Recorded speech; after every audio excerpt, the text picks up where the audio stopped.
does one get rid of addictive behaviors which are a product of both subconscious and conscious? Yeah, so this is the most important consciousness for us to think about.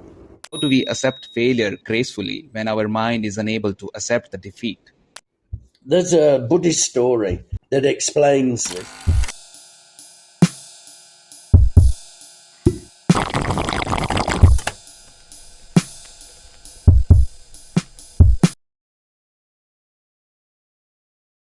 Welcome, wonderful people. Good evening, Lamachi. You are here. How are you this evening? Yeah, I'm good, thank you. Welcome to our fourth episode. Welcome to the channel BYOB with Sagar. And in this, we are bringing the part 2 of our last episode, which was on the human consciousness. So we had our first session on mind stimulations. The second episode was on accepting death. The third episode, which was the part 1 of today's episode, where we discussed about the 7 out of 8 human consciousness. So first of all, thank you, Mensa, for providing us this platform. And to provide the brief for whosoever is joining us for the first time, we highly recommend that you go to the previous conversation where we discussed about 7 human consciousness. And to provide the information briefly on them, we discussed about sense organs, which are our eyes. Second consciousness was ears. Third was nose, or I say smell. Then your touch, your tongue, taste, which was the fifth. And surprisingly, we got to know that in Buddhism, they see mind as a sense organ as well. So that was new. And it accumulates information from all your other sense organs. And there it sets the path for sixth human consciousness, which is your ego, your ideas about yourself, about the world. And now we are here to discuss on the eighth human consciousness. So I have a question, Lamaji, before we start. As you talk about mind as a sense organ, of course, we will not see that in the textbooks for children. And I don't know, I don't remember if I have had any in curriculum where I studied mind. I just read a few one-liners like human brain is faster than computer, which is, just an exciting line for children. So what's your idea that, is it a good thing that students, maybe young adults, should they study about mind? Of course, I don't know. I'm not sure if science will put that as a sense organ, but do you think should they study? Yeah, it's obviously a sense organ where your ideas come from, your imagination comes from, your visualizations come from. So it's most definitely a sense organ. Yeah, I mean, I think we should be taught these things, but, maybe this is to do with Buddhism and, people will see it as religious. So, but, I mean, it's good to know about your mind. And of course, some people are going to ask the question, what's the difference between your mind and your brain? And don't ask that question, please, because it is so difficult to try to understand. But in Buddhism, we would say the brain is the physical organ and your mind is like your wisdom. So, knowledge is one thing, wisdom is another. So we would say that the mind and wisdom are one of the same. But that is for another session, as we're going to run out of time before I say the eighth consciousness. Of course, of course. So without further ado, because of course, studying mind and, all these ideas behind it, it could be tricky. So let's start the conversation for the eighth consciousness. What is this consciousness and how does other seven consciousness sets the base for it? Over to you, Lamaji. Yeah, so this is the most important consciousness for us to think about. So it is called the eighth consciousness or the Alaya consciousness or the store consciousness or storeroom consciousness.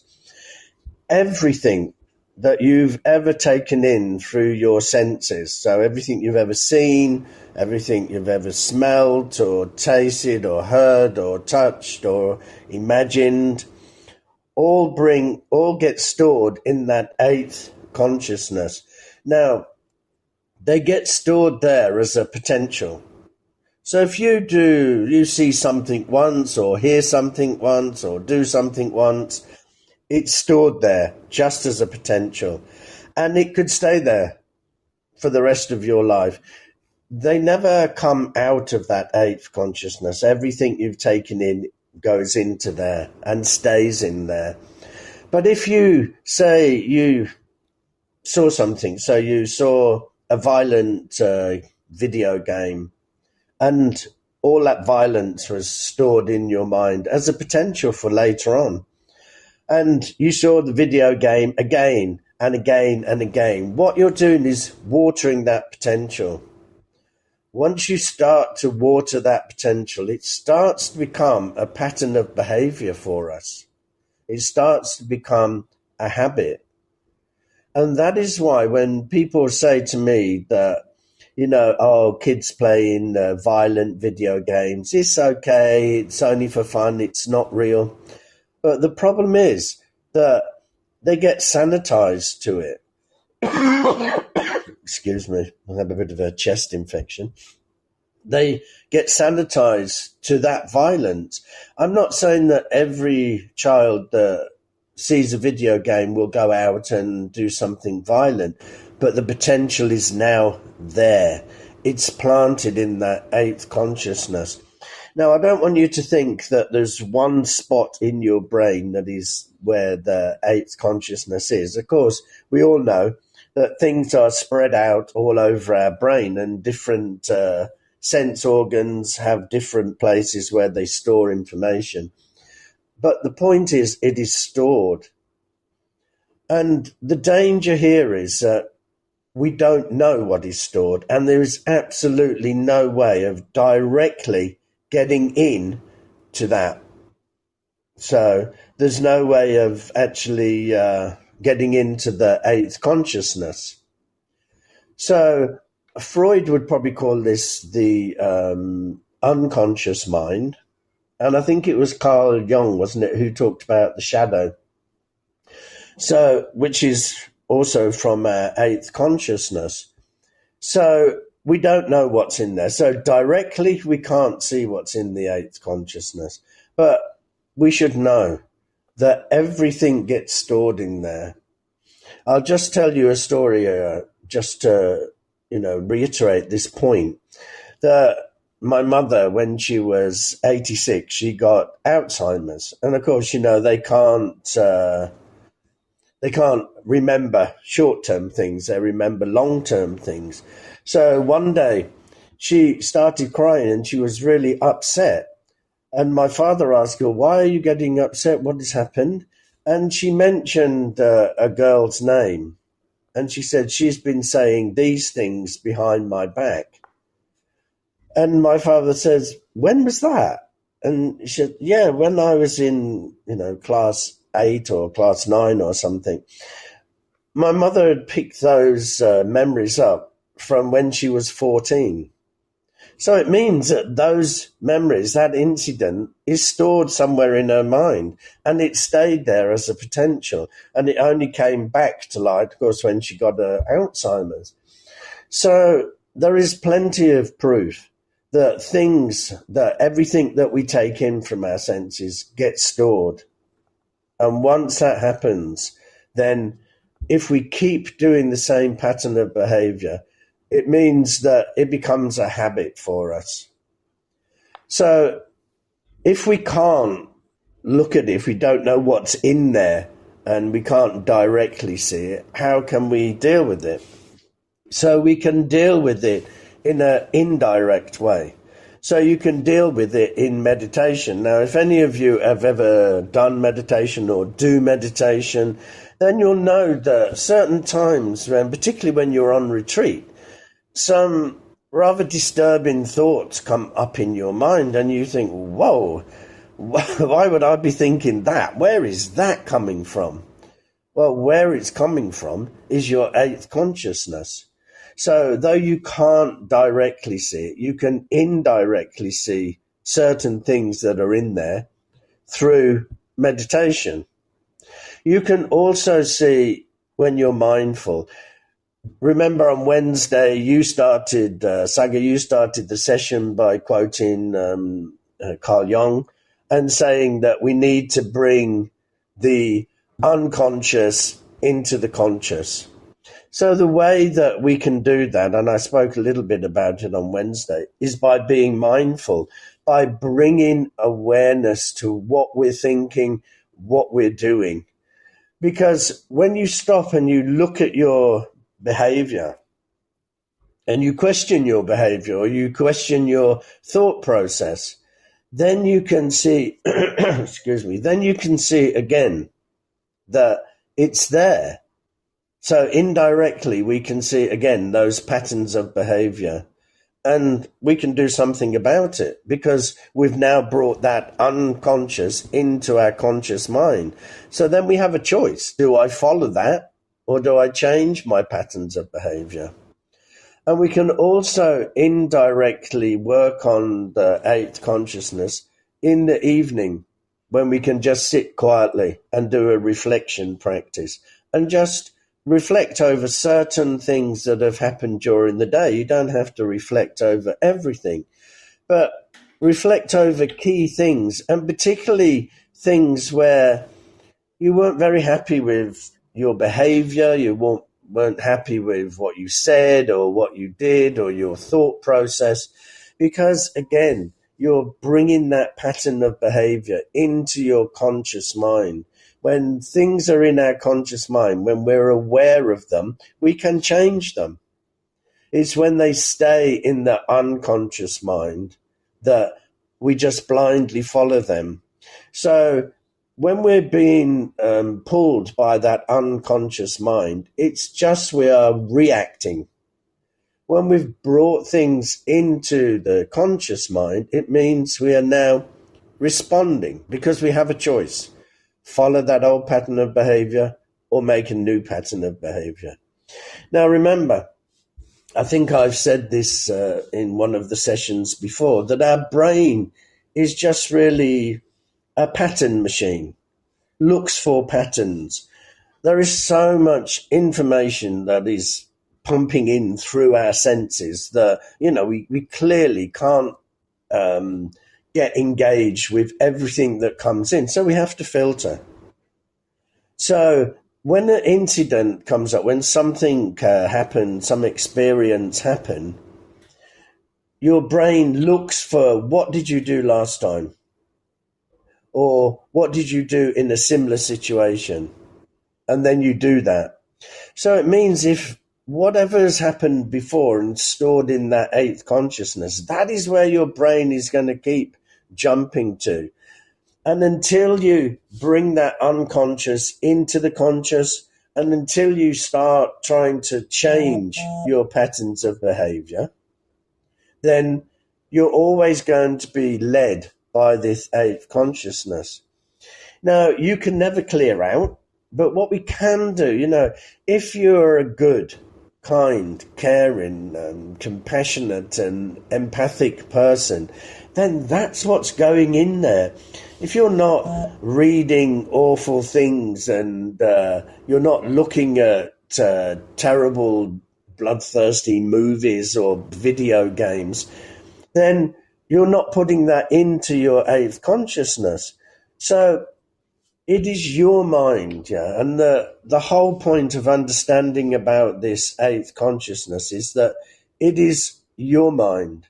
And if you are not going to guard it, who do you want to guard it? Nobody can guard your mind. Only you can guard your mind. So it's really important that we understand that whether you want to call it your unconscious mind, I think Osho called it the ninth level or ninth realm of the brain, or you want to call it your shadow, or whatever you want to call it. Everything is stored in your mind, everything. And if you want be a good person and you want to help people, then you're just going to keep putting that into your mind. You'll just keep doing good things. Those good things that you put in will overpower the bad things. There's a Buddhist story that explains this. If you take a pinch of salt and you put it into a little glass of water and you taste it, you drink it, then you'll taste that salt. But if you put that same little amount of salt into a lake and then taste it, drink the lake water, then you're not going to taste the salt. So the point is here, the salt is your bad actions, the water is your good actions. If you do more good than bad, then that good is going to outweigh the bad in your eighth consciousness. The bad will always be there. Some people describe the eighth consciousness as like a cesspit. Everything, the awful things that we've put in over the years is all swirling around in there. I don't know if cesspit's a good way of describing it, maybe certain parts of it. But, like I say, if you understand that everything that you take in through those six senses is going to be stored in your eighth consciousness as a potential. And if you keep doing that, it's going to come into fruition. It will become a pattern of behavior. It will become a habit. And the way to see indirectly what is in your eighth consciousness is meditation, mindfulness, and doing reflection practices. There we can indirectly see what is there. So I think we should leave time for questions today. Yes, of course. We are seeing questions as well. And even I was about to ask regarding decluttering, because you are also calling it a storage consciousness. So, of course, we can, declutter our storage. So let's take the question from Sudhakar first. He's asking that how does one get rid of addictive behaviors, which are a product of both subconscious and conscious? Yeah, well, the only way to do that is to bring them into your conscious mind. And then, so this is a meditation practice you can do. And actually, if you look on my YouTube channel, I have the meditation there that is guided, that will help you change patterns of behavior. So when you want to change patterns of behavior, even if you brought them into conscious, and I understand that sometimes they're in our conscious, but they're such a habit for us that it's difficult for us to change them. So the only way we can do it is, first of all, to visualize, what do you want then? So you can see, I don't want this pattern of behavior. I don't want to act like that. Okay, that's clear. You don't want that. What do you want? Because if we visualize what we do want, what we're actually looking for, what pattern of behavior would be more suitable for you, if you fully understand that, then you can start to shorten the gap between the behavior you don't want and the behavior you do want. And you can start making action plans and little baby steps, moving towards the behavior you want. But it is no good for us just to say to ourselves, I don't want to be like this.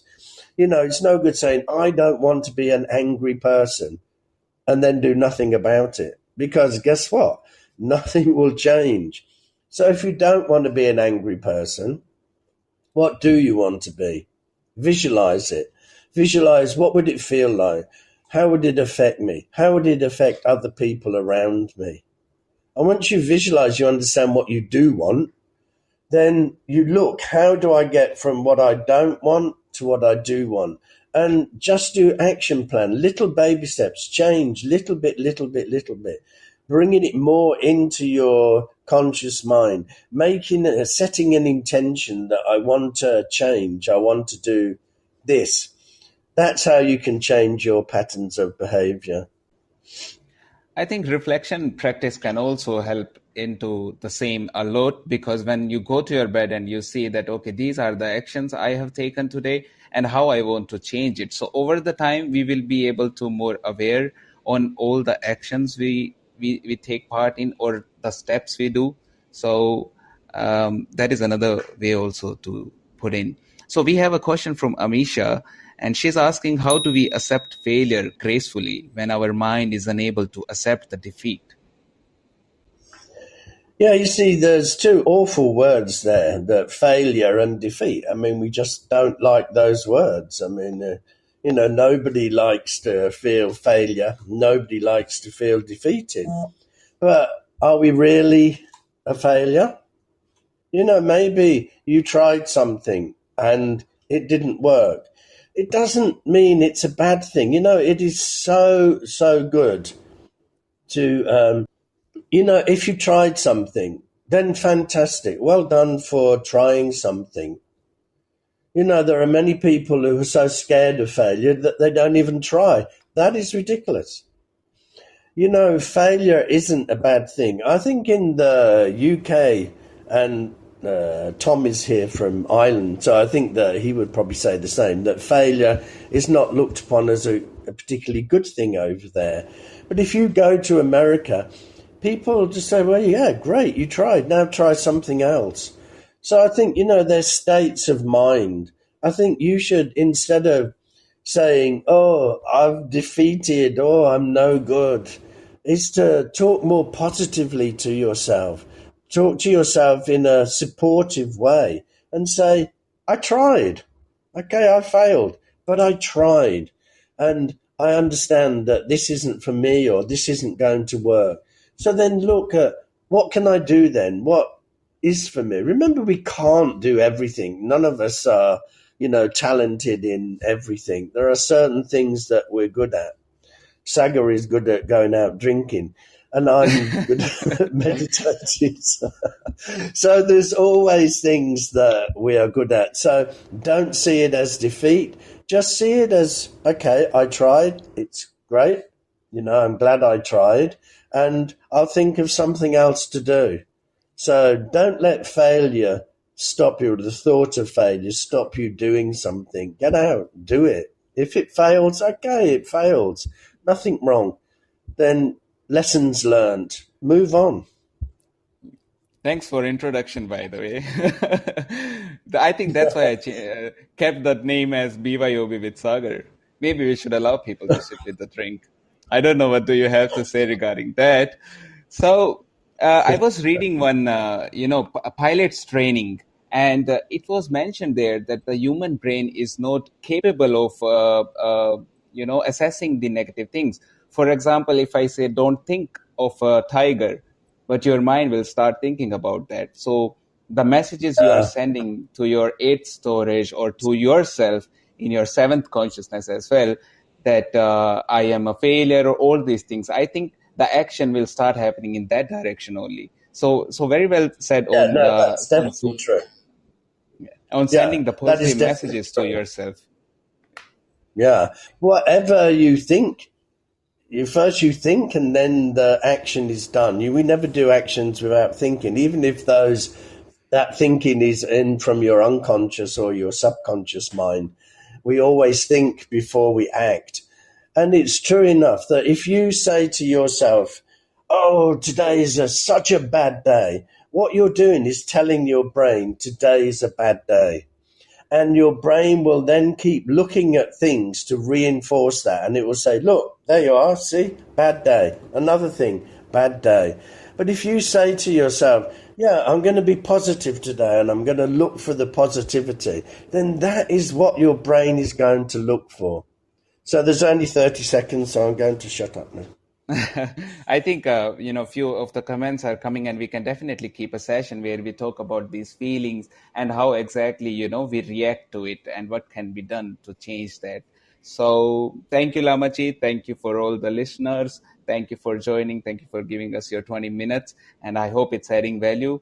We see you next time. Please be on Instagram, and we'll give you the updates. Thank you.